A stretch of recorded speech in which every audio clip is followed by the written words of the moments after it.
তেওঁলোকৰ বিসংগতি আছে কেনেধৰণে শুধৰণি কৰিব পাৰি বা ভৱিষ্যতে আমি কি কাৰ্যসূচী কেনেধৰণে আগবাঢ়িম এইখিনিৰ ওপৰত আলোচনা কৰক।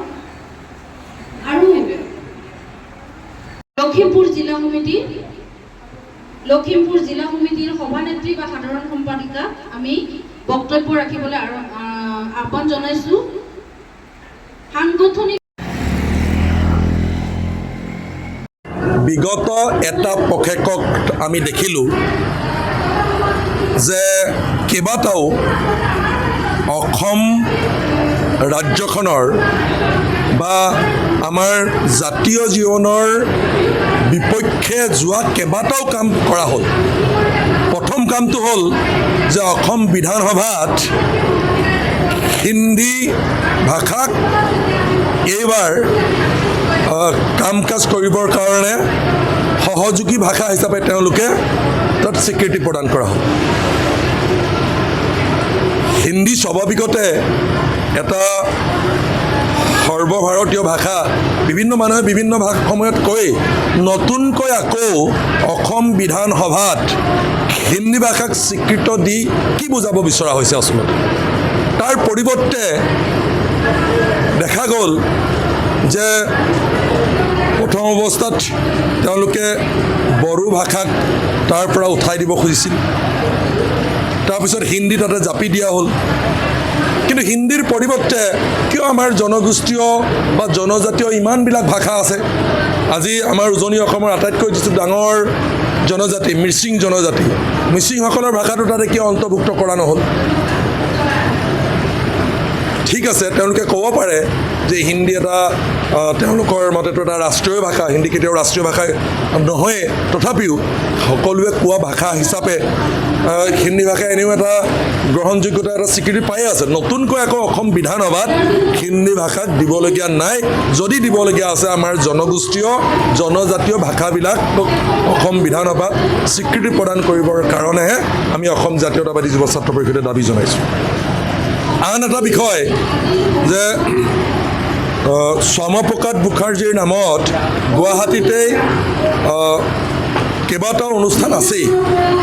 তাৰ পিছতো ঢেকীয়াজুলিত শ্বহীদ ৰতন কছাৰীৰ নামত থকা যিটো আমাৰ পথ, সেই পথটো শ্বহীদগৰাকীৰ পৰা কাটি তেওঁৰ নামটো কাটি তাত ডক্টৰ শ্যামাপ্ৰসাদ মুখাৰ্জীৰ নামটো অন্তৰ্ভুক্ত কৰা হৈছে। শ্যামাপ্ৰসাদ মুখাৰ্জীৰ নামত গোটেই অসমত বিভিন্ন ধৰণৰ তেওঁলোকে উৰণ এটকীয়া আধিকাৰী ডাঙৰ ডাঙৰ ৰাজ্যিক পৰ্যায়ৰ প্ৰতিষ্ঠান দিলেই, সেই পথটো নিদিলেও হয়। সেইটো এইকাৰণেই দিছে মানে শ্বহীদক তেওঁলোকে ক'ৰবাত নহয় ক'ৰবাত অপমান কৰিব লাগে। সেইটো এটা অন্ততঃ এটা নিন্দনীয় আৰু গ্ৰহণ মানে গৰিহণাৰ যোগ্য কাম। তৃতীয়তে আমি দেখিছোঁ যে অতি শেহতীয়াভাৱে মুখ্যমন্ত্ৰীগৰাকীও ক'ৰবাত নহয় ক'ৰবাত জুবিন গাৰ্গক তেওঁলোকে যে এতিয়াও আন্তৰিকতাৰে অন্তৰৰ পৰা ভাল পাব পৰা নাই, সেই কথাটো সময়ে সময়ে তেওঁৰ তেওঁলোকৰ কথা বতৰাবিলাকত প্ৰতিষ্ঠা হৈ আহিছে। প্ৰথম অৱস্থাত জুবিন ক্ষেত্ৰৰ মাটি যে আমি বহুতে ক'লোঁ 50ৰ পৰা 100 বিঘা লাগে, তেওঁলোকে এতিয়া তাতে মাটি 5-6 বিঘা মানে মাটি দিছে। তাৰপিছতো এতিয়া সময়মতে জুবিন ক্ষেত্ৰৰ কাম কৰা হোৱা নাই। তেওঁলোকে 3-4 মাহৰ ভিতৰত বহুত ডাঙৰ ডাঙৰ অট্টালিকা বনাই শেষ কৰি দিয়ে, কিন্তু আজি কেইবামাহ অতিক্ৰম কৰাৰ পিছত জুবিন ক্ষেত্ৰৰ কাম কোনো অগ্ৰগতি নহ'ল। জুবিন ক্ষেত্ৰৰ যিখন জুবিন ক্ষেত্ৰ, সেইখন এখন বিশ্বমানৰ ক্ষেত্ৰ হিচাপে প্ৰতিষ্ঠা কৰিব লাগে বুলি আমি তাত দাবী জনাইছোঁ। তাত জুবিনৰ সৃষ্টিৰাজি সংৰক্ষণ কৰিবৰ কাৰণে তাত আৰ্কাইভ লাগে, তাতে সকলো সময়তে যাতে আমাৰ শিল্পীসকলে কেৱল মাত্ৰ জুবিন গাৰ্গেই নহয় আমাৰ লোককৃষ্টিক তাত যাতে প্ৰদৰ্শন কৰিব পাৰে, চৰ্চা কৰিব পাৰে, তেনেধৰণে লাইট আৰু চাউণ্ড থকা এটা প্ৰেক্ষাগৃহ ইত্যাদি কথা কোৱা হৈছিল। সেইবোৰ কিন্তু কাৰ্যকৰী কৰিবৰ কাৰণে এতিয়াও পৰিকল্পনা কৰা নাই। তাৰ পৰিৱৰ্তে কি কোৱা হৈছে যে জুবিনৰ ফটো অংকন কৰিব নোৱাৰিব। এইটো কেনেকুৱা ধৰণৰ কথা? এগৰাকী প্ৰিয় শিল্পী, আটাইতকৈ অসমৰ যিগৰাকী জনপ্ৰিয় শিল্পী, অসমৰ মানুহৰ একেবাৰে আবাল বৃদ্ধ বনিতাৰ পৰা একেবাৰে কণ কণ ছাত্ৰ ছাত্ৰীলৈকে সকলোৱে হৃদয়ত আছে। কোনোবাই যদি এখন ফটো অংকন কৰিব খোজে কি ডাঙৰ কথা, এখন দেৱালত সি চৰকাৰী দেৱালয়ে হওক, সি ফ্লাইঅভাৰে হওক, অন্য ক'ৰবাতেই হওক, জুবিনৰ যদি ফটো এখন অংকন কৰিব খোজে বা নিজৰ ভাল পোৱা শিল্পী এগৰাকীৰ যদি ফটো এখন অংকন কৰিব খোজে তো বেয়া পাব নেকি? এতিয়া মুখ্যমন্ত্ৰী ডক্টৰ হিমন্ত বিশ্ব শৰ্মাকে বহুত ভাল পোৱা তেওঁলোকৰ মানুহ আছে, তেওঁই ধৰি লওক কাইলৈ ফটো এখন অংকন কৰিব কোনোবাই খুজিব, সেইটো অপৰাধ হ'ব নেকি?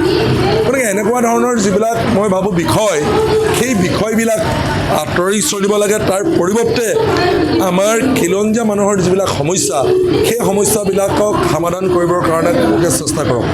আজি আমাৰ অসম জাতীয়তাবাদী যুৱ ছাত্ৰ পৰিষদৰ ভগ্নী সংগঠন জাতীয় মহিলা পৰিষদৰ ৰাজ্যিক সমিতিৰ বৰ্ধিত কাৰ্যনিৰ্বাহক সভাখনি চৰাইদেউ সোণাৰীত অনুষ্ঠিত কৰা হৈছে আৰু এই সভাত আমাৰ বিভিন্ন ধৰণৰ সাংগঠনিক দিশৰ ওপৰত আলোচনা হৈছে আৰু আমি অনাগত দিনতো আমি নাৰী সবলীকৰণ, নাৰী ধৰ্ষণ হত্যাৰ বিৰুদ্ধে মাত মাতি যাম।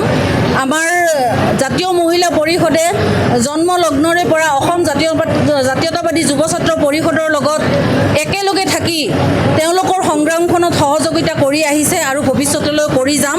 আৰু আমাৰ যিসকল নাৰীসকলৰ সমস্যা আছে সেই সমস্যাসমূহৰ ওপৰত আমি প্ৰত্যেকটো মুহূৰ্ততে আমি সজাগ হৈ থাকি আমি মাত মাতি যাম। এয়াই পৰিকল্পনা কৰা হৈছে আজিৰ সভাত সিদ্ধান্ত লোৱা হৈছে আমি অতি শীঘ্ৰে আমাৰ সমাজত যিটো ব্যাধি, ড্ৰাগছ নামৰ ব্যাধিয়ে আমাৰ সমাজখনক গ্ৰাস কৰিব ওলাইছে, আমাৰ যিবিলাক নাবালিকাক ধৰ্ষণ কৰি হত্যা কৰি থকা হৈছে, সেইবিলাক বিষয়ৰ ওপৰত আমি অতি শীঘ্ৰে আমি কাৰ্যসূচী গ্ৰহণ কৰিম।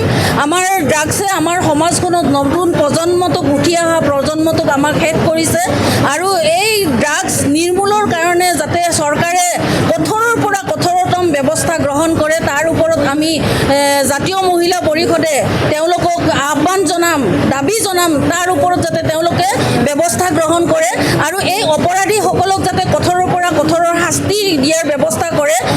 ড্ৰাগছ ব্যৱসায়ীসকলক তেওঁলোকে ধৰা দেখা পাওঁ আমি, কিন্তু অলপ দিন তেওঁলোকে কাৰাদণ্ড বিহি পেলাই তাৰপিছতে তেওঁলোকে ওলাই আহি পেলাই মুকলি আকাশৰ তলত ওলাই আহি তেওঁলোকে আকৌ সেই পুনৰাবৃত্তি কৰে। গতিকে আমাৰ যিবিলাক দেশৰ ভৱিষ্যত, আজিৰ নৱপ্ৰজন্ম কাইলৈৰ দেশৰ ভৱিষ্যত, সেই ভৱিষ্যতটোকে তেওঁলোকে ধ্বংস কৰিছে আৰু আমি জাতীয় মহিলা পৰিষদে অনতি পলমে ইয়াৰ ওপৰত এটা কাৰ্যসূচী ল'ম বুলি আজি সিদ্ধান্ত লোৱা হৈছে।